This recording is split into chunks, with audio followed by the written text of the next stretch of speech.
On her way to her small restaurant, Jessica sees Al, her friend, setting the Christmas tree at the front of his store.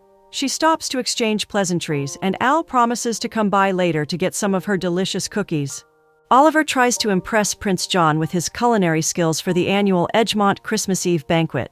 He presents the prince with his famous deconstructed caprese, but the prince, unimpressed, tells him his guests would prefer something more constructed. At the restaurant, Jessica decorates the space with Christmas ornaments when Haley and Ernie walk in. She asks if the decorations are too much, and they assure her, saying nothing is too much for Christmas. As they chat and lament over their persistent poor sales, Elliot, the landlord, walks in demanding his rent.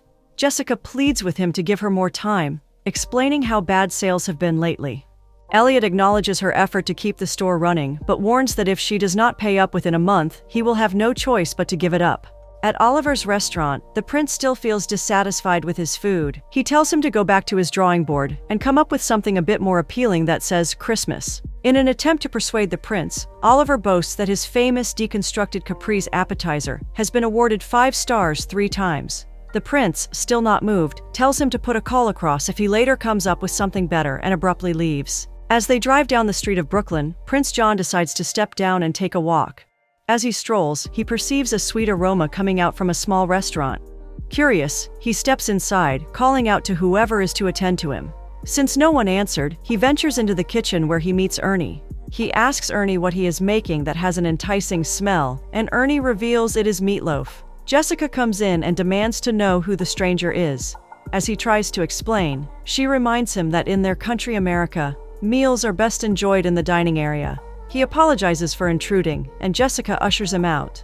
Back in the restaurant, Jessica asks for his order while jotting it down. While he awaits his order, he asks her why she decides to start up a restaurant. Jessica explains that it has always been her dream to own a restaurant, stating that after her culinary school, she decided to return to Brooklyn to create a blend of fine cuisine mixed with her favorite childhood foods. The prince, impressed by the taste of the meatloaf and how flexible she is with her culinary skills, offers to give her the contract to be the chef at the annual Edgemont Christmas Eve banquet. Initially, Jessica declines the offer, but Haley excuses her to the kitchen and tries to encourage her, pointing out opportunities it will bring and how it will help boost their business and eventually help pay their long overdue rent. She returns to the prince and agrees to consider the offer, scheduling a follow-up meeting for the next day. In the evening, Jessica goes to her parents' house to spend the night. Upon her arrival, she meets her mom, Linda, baking cookies. They exchange warm greetings, and she hands her the extra cookies she brought from the restaurant. Her mom thanks her and asks how she manages to bake extra cookies to bring home each time she comes around. She explains that sales remain slow, so she brings back what is left each time she comes around. Her father walks in, attempting to sneak a cookie from Linda's pan, but she playfully swats his hand away. After apologizing for not being able to support her financially, her parents further ask how her day went. The next morning, Jessica, still in bed, hears voices in the living room. Curious, she heads down to check who it was, and to her surprise, she sees Prince John sitting comfortably, being entertained by her parents. She angrily demands to know how he was able to locate her home, why he shows up at her parents' house, and why he decides to visit her at home, instead of meeting at the restaurant as planned. John calmly explains that he saw her home address on her registered business site, and thought visiting at home directly would facilitate a quicker response to his proposal. Initially, Jessica tries to send him away, but her mom quickly intervenes, asking her to join her inside the kitchen. In the kitchen, her mom advises her to accept John's offer, emphasizing how beneficial it will be to her and her business. Reluctantly, she agrees to speak with him and accept his offer. Back in the sitting room, John sincerely thanks her parents Linda and Gary for their hospitality and warm welcome into their home, apologizes to Jessica for intruding on her privacy, and begins to take his leave. Jessica stops him and accepts his offer. Excited, John thanks her for accepting his offer, hands her a huge sum of money to kickstart the preparations, and takes his leave. At the restaurant, Jessica tells friends Haley and Ernie that she has accepted the prince's offer, and they need to start making all necessary preparations. She admits her fears, stating she is still not sure of her ability to pull it off, as it is a big event. Haley and Ernie encourage her, reassuring her of their support and the possibility of them succeeding. Jessica meets with Robert, the prince's assistant, at the hotel reception. He escorts her to meet with the prince in his room. As they enter, the prince emerges from inside wearing an unbuttoned shirt and casually asking Robert if the outfit is appropriate. Turning to Jessica, Robert questions her skill and competence, demanding to know if she can beat up the standards of her predecessor, Olivia. Shocked, she asks to confirm if it is Gideon Olivia, and Robert responds affirmatively. Before Jessica can react, John cuts in, reassuring her that he trusts and believes in her abilities. They immediately start planning for the event. Jessica suggests they make their own menu tailored to fit the event, noting that the former menu prepared by Olivia feels pretentious and lacks the feel of Christmas spirit. Agreeing to her suggestions, they decide to explore the city for inspiration. While out, they encounter street photographers who instantly start taking photographs of them together. On her way to the restaurant, Jessica runs into her friend Al, who is arranging magazines outside his store. They exchange warm greetings, but Al surprisingly asks after her new friend. Confused, Jessica asks what new friend he was talking about. Al hands her a magazine featuring a picture of her and John on the front cover, with the caption, "The Princess of Brooklyn and the Prince." Disturbed, Jessica shows the magazine to Haley and Ernie upon her arrival at the restaurant. Frustrated by their unbothered reaction, she dashes out to meet the prince. She meets John and demands to know if he has seen the magazine. He admits he has and apologizes, explaining that reporters are eager to jump at anything to sell a magazine.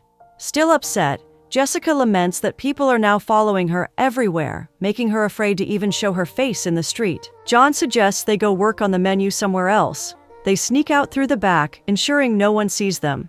As he drives through the countryside, he admires the scenery and remarks it's his first time coming there. Jessica smiles and tells him there's more to America than New York City. When he asks where they are headed, she teases that she is taking him to see what a small-town Christmas looks like. They arrive in Maryvale, and Jessica explains it's where her family comes when they want to get away for a few days. She teasingly asks if he is ready for a real Christmas menu, and takes him to a restaurant. Inside, the chef immediately recognizes John as the Prince of Edgemont and excitedly asks to take pictures with him. John asks Jessica if Maryvale is her go-to place to escape the chaos of the city. She agrees, stating it's a simpler kind of place. As they walk through the town, she takes John to a Christmas shop, sharing how much she enjoys visiting it every year. John admits that truly Christmas at Maryvale is a sight to behold. While leaving the shop, a young boy, Tommy, runs out of a nearby store and bumps into them. A small bag falls from Tommy's hand and John picks it up. Just then, the storekeeper runs out trying to get a hold of Tommy, accusing him of theft. John questions the storekeeper, who explains that Tommy stole a mirror, which was now broken due to the fall. Back at the store, the storekeeper explains that things have not been easy for Tommy and his mother since the father, who is a military personnel, was deployed abroad for the past 2 years. He also notes that Tommy stole the mirror to give his mother as a Christmas gift. Feeling touched, John pays for the damaged mirror. Jessica receives a thoughtful gift from John. When she opens it, she discovers it's a portrait that she once admired during their visit to a museum. John calls Jessica, inviting her and her parents to a dinner with his own family. Excited but a bit nervous, she agrees. At the dinner, John introduces Jessica and her parents, Linda and Gary, to his parents. The king teases her by playfully calling her the Princess of Brooklyn, while the queen warmly welcomes her, telling her she has read a lot about her. As everyone settles down the table, the queen announces that she has also invited another guest to join them. At that moment, Lady Eliza walks in, surprising John. Eliza is the woman the queen hopes John will marry, but John has made it clear that he has no interest in her. Furious at the sight of Eliza, he demands to know why she is there. The queen, in an attempt to provoke Jessica, continually throws embarrassing questions at her. John attempts to speak up for her, but the queen interrupts him, insisting Jessica can speak up for herself. Jessica, already furious, stands up and leaves. John, saddened by his mother's behavior, expresses his disappointment, stating her actions were shameful and uncivilized before running after Jessica. Catching up with her, John apologizes, explaining that is how his mother behaves. Jessica cuts in, agreeing that his mother is right, that she is not good enough for him. She admits she thought there was something between them that they weren't ready to acknowledge, but now she sees she has been stupid all along. John tries convincing her to convince her otherwise, but remains adamant. She points out that he is a prince while she is just a girl who is still struggling to run a diner business. Jessica arrives at the restaurant and finds everyone working in the kitchen. John greets her, but she ignores him, questioning what they are all doing there. Linda explains she lets them in and Gary backs her up, stating they need help. Linda asks Jessica where she was the previous night, as no one knew her whereabouts. Jessica explains she spent the night at a coffee shop. John admits that after she left, he gave everyone a piece of his mind and left with her parents. Robert tells Jessica how her parents were deeply worried about her, and he thought they were pitching to do what they could. Linda adds that they had to kickstart the preparations without her since she and Ernie already know her recipe. Jessica thanks them, appreciating their efforts. Roberts welcomes the guests as they arrive at the event. John meets Linda and Gary, welcoming and thanking them for showing up, and then heads over to meet his parents as Roberts announces their arrival.